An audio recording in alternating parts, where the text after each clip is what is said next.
안녕하세요, 키리안입니다. 오늘은 제일 한국인의 음식, 김치와 야끼니쿠에 대한 이야기입니다. 한식이 일본에 자리 잡은 다양한 이야기를 함께 알아보겠습니다. 1.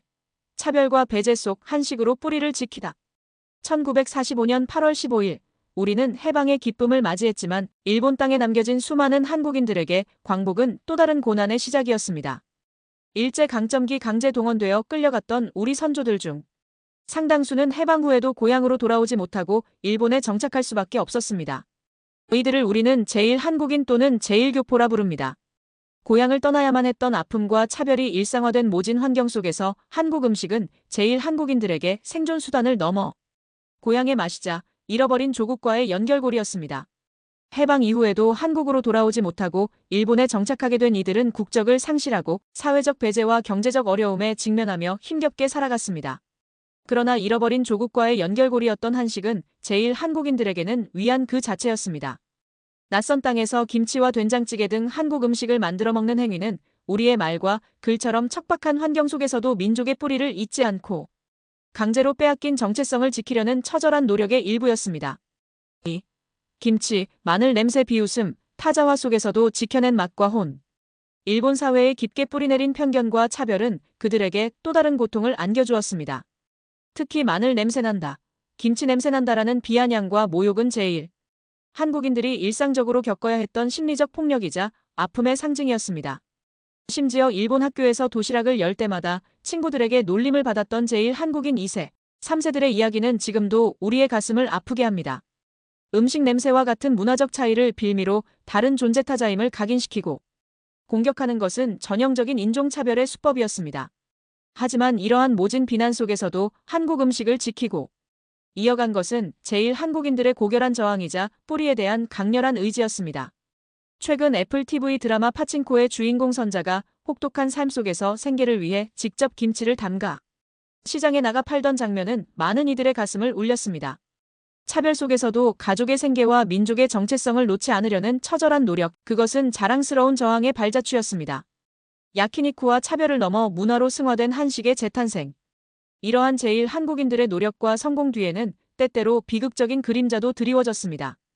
일본 프로레슬링의 영웅이자 전후 일본인들에게 희망을 선사했던 제일 한국인 역도산 RIKIDOJN 역시 그중 한 명입니다. 그는 일본 사회에서 엄청난 성공을 거두며 도쿄 아카사카에 리키 맨션을 건설하는 등 막대한 부와 명예를 누렸습니다. 특히 그는 김치와 콩나물 야키니쿠를 지극히 사랑했습니다. 일이 끝난 저녁 홀로 찾던 야키니쿠 집에서 아리랑을 부르곤 했다고 합니다. 그러나 일본 사회에서 제일 한국인으로서의 삶은 성공 속에서도 늘 위태로웠고 역도산 역시 예외는 아니었습니다. 이후 역도산은 야쿠자 칼에 쓰러져 복막염 합병증으로 사망했습니다. 이러한 배경 속에서 역도산 선수의 삶과 죽음을 바라보면 그의 제일 한국인이라는 정체성이 얼마나 복합적이고 비극적인 상황으로 이어질 수 있었는지 이해하게 됩니다. 일본의 국민 영웅 당시 특설 링사이드석 관람료가 3,600엔과 제일 한국인이라는 딜레마가 존재했습니다. 전후 일본 사회는 패전의 상실감 속에서 국민적 자긍심과 희망을 찾고 있었습니다.